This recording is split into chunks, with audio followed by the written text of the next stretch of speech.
Hi! Dahil weekend naman, welcome to Teacher Jhen's Cooking 101, a simple guide for your cooking recipes. Tara, luto tayo!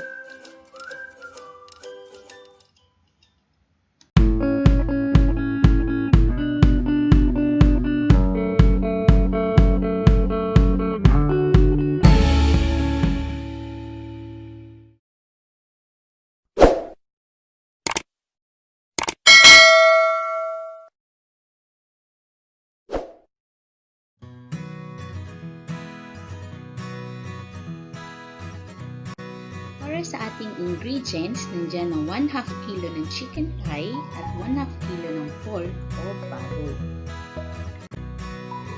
Maghanda rin ng 12 teaspoon of vinegar, 12 teaspoon of fish sauce of patis, 3 cups of butter, 1 whole sliced onion, ground pepper at 5 cloves of crushed garlic.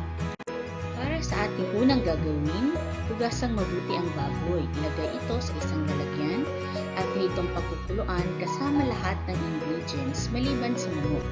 Ilagay ang bawang, sibuyas, patis, suka, paminta, at syempre, huwag nating kalimutan ang 3 basong tubig.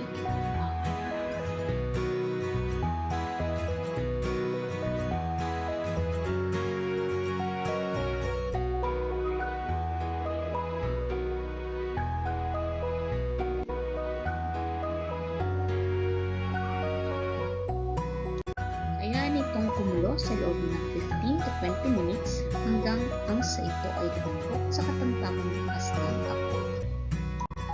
Maaari na ilagay ang manok kapag medyo malambot na ang baboy. Haluin at hayaang maluto ang manok sa loob ng ilang minuto. Kung malambot na ang manok, hanuin ang niluto at ilagay sa isang malinis na lalagyan.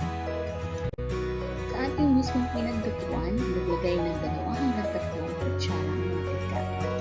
Prito ang manok at baboy sa katamtamang lakas ng apoy.